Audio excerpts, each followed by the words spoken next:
LeBron. They're in the interview room. LeBron, how would you put this whole night into context with you coming back, the ankle, AD's first game since February, the stakes, the Pelicans, having the lead, your big third quarter? What's the big picture? The big picture is that it was pretty much a must-win for us, and we didn't get the job done. We had great opportunities throughout the night, and we didn't make enough plays down the stretch while they did. So that's the big picture. LeBron, looking ahead to Sunday, quick turnaround, but there's still a path forward here. What's going to be your mentality over the next 36 hours, whatever it is, and where do you think you are as a group? Say that again. What's the last part? And where do you think you are as a group? Well, I mean, for me, personally, is to get started working on his ankle. Obviously, I mean, it's pretty sore right now, and early start on Sunday, and hopefully it reacts the proper way for me in the morning when I wake up, and I have no setbacks. So, for me, that's the most important thing for me. I mean, us as a team, obviously, is a tough loss for us. So, we get an opportunity tomorrow to kind of decompress with the day off and then get back at it on Sunday. LeBron, I think with 4 minutes left, I think you were up 106, 103. Those last possessions for you, I think you guys missed 6 of the last 8. What changed offensively for you guys, or did the Pelicans adjust, or how do you look at those last possessions? I believe we got some really good looks. Offensively, some of our sets, we didn't get into our sets, a lot quicker, able to execute down the stretch. But we missed some really good looks. Obviously, Russ had a good path to the lane. Kind of got shoved a little bit by Valanciunas on the layup, missed that. We had a 2-on-1 break. We believe that was a foul on Russ's alley-oop from the leak. AD had 2 great looks as well. I had a great look at the end. Fell a little short, so. And they made some tough ones. I mean, CJ going across the lane, going left against AD, BI off balance versus me going left as well. They made shots and we didn't. LeBron, you've been pretty honest this year about kind of the challenges you guys have faced and kind of where this team has been at certain moments. The math just gets really tricky from here in terms of catching San Antonio and getting to the 10 spot. I mean, does taking this loss, you called it a must-win, does it feel kind of like maybe the end of that chase? Well, until it says we are eliminated, then it doesn't. So, to that moment, then we'll know what our destiny is. But right now, we don't. So, just keep pushing forward. LeBron, in a big picture sense, so few things have gone right for this team since opening night. Does that make it harder in those moments, in winning time moments? I mean, do you feel all of that sort of collective as a group? You think everything going wrong, that you could feel it in the crowd a little bit, the energy change? Yeah, for sure. Does it all feel sort of cumulative in those last 5 minutes? Yeah. You just feel like you can't catch a break. No matter what's going on the floor, I just feel like the ball bounces the other way and the ball doesn't always bounce in our favor, or the call doesn't go in our favor. I mean, we had to, feel like it was AD played his greatest defense he could on Valanciunas on the one, and on the jump hook, we felt like he just stood there, arms up, and Valanciunas off arm winning the AD. And then I drive the lane and BI pokes me in the eye, no call, right after that happened. And it's just like, when it rains, it pours for our year, and it's just the way it's been going. Yep. Anthony, just wondered how you felt physically, first of all, and then trying to gauge that within the context of this kind of a game, right? And LeBron said must win. How did you balance those 2 things, and how do you come out of it? I felt good. Last 4 minutes was definitely a struggle for a start, getting a little sore, but until that point, I felt really good. Like I said, we know the situation that we're in, and even though soreness in the foot, soreness in LB's ankle, we felt like this was a game that we had to play, and obviously the next 5 games as well. Just try to control what we can control, You know, our mindset has to go 5-0 in these games and let the chips fall where they may. You know, we dropped this one, but we got 5 left to try to, you know, control what we control and hopefully things, you know, fall in our favor. AD, as you neared the return tonight and you saw the events of the last week, from LeBron getting hurt to the big lead y'all had in New Orleans to, you know, the way the Dallas game went, did your urgency ramp up, and just what was it like as you neared this moment of getting back in the lineup? The urgency was always there to try to get back.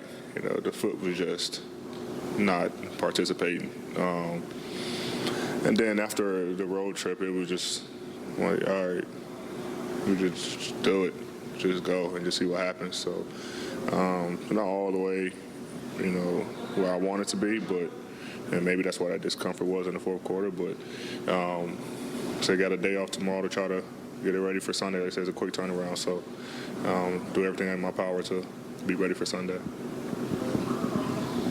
AD, just following up on Dave's question, I mean, when you were looking at this return, how much of it was your guys are kind of out there and battling and trying to make this push for the playoffs, and you're not out there with them? How much was that a factor going through your head?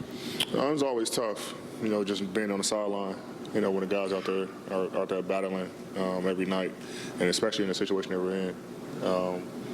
You know, and this is definitely a huge game for us. So I definitely didn't want to sit out this game. Even want to play in the last New Orleans game as well, that whole road trip. Yeah. That was my initial thought. Like I say, the foot wasn't quite ready for me to go out and play. Yeah. Knowing that the game in New Orleans was also a big game for us. And so just trying to come back as soon as possible, and, you know, was able to come back tonight. You know, like I say, it felt good, but, you know, it sucks that we just didn't pull this one out.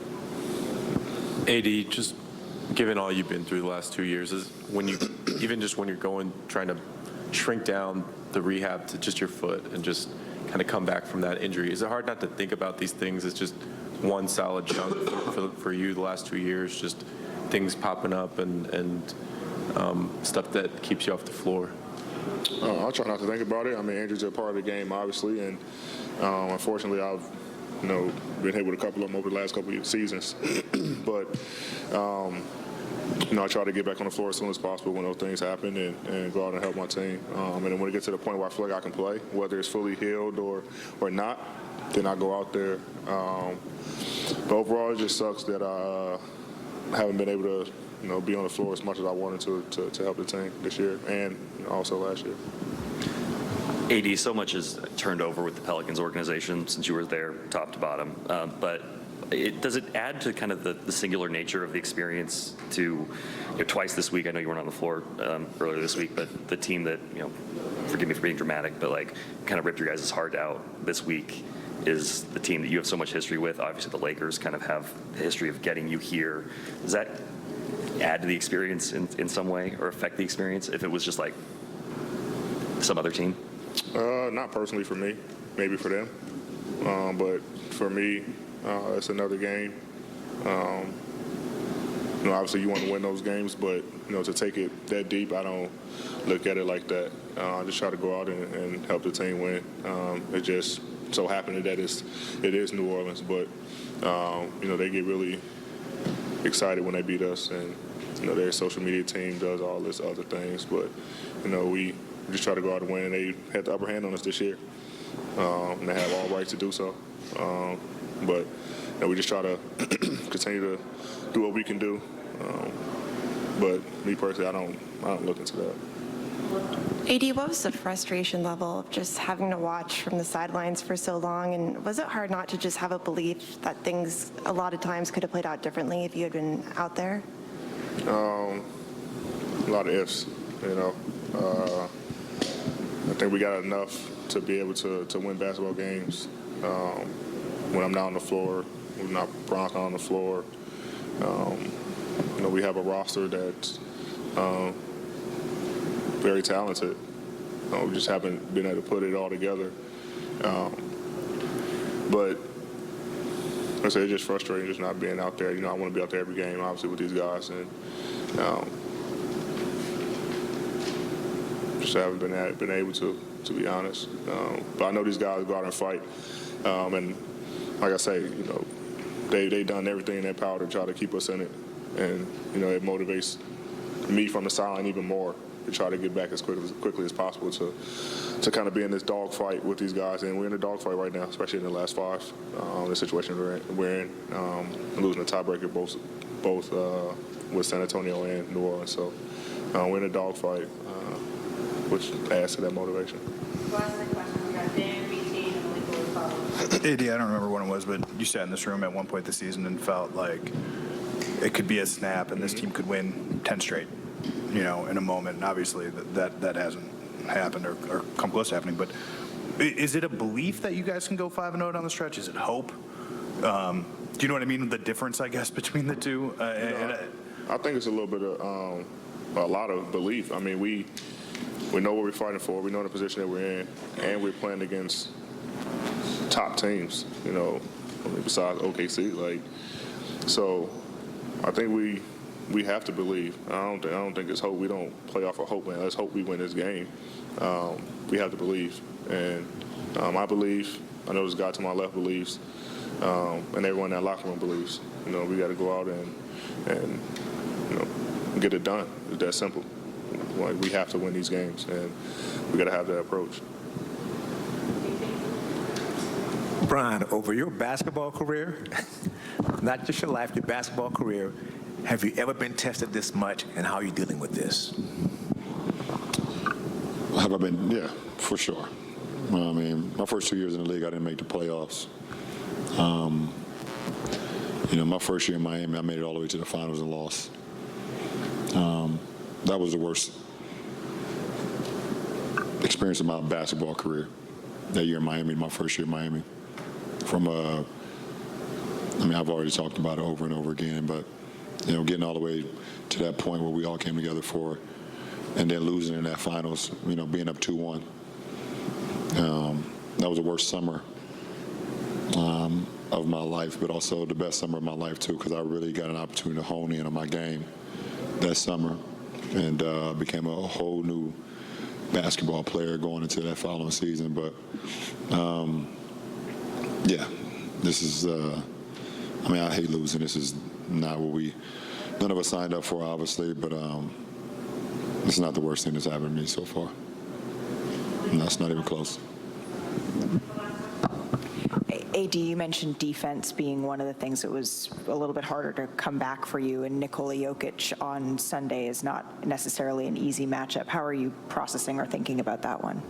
I don't know the lineups. I don't know if we're going to start big or, I'll be guarding him. But it's always fun going against him. Obviously, it's not a easy matchup. He does so much for their team and on the floor with the scoring ability, his passing.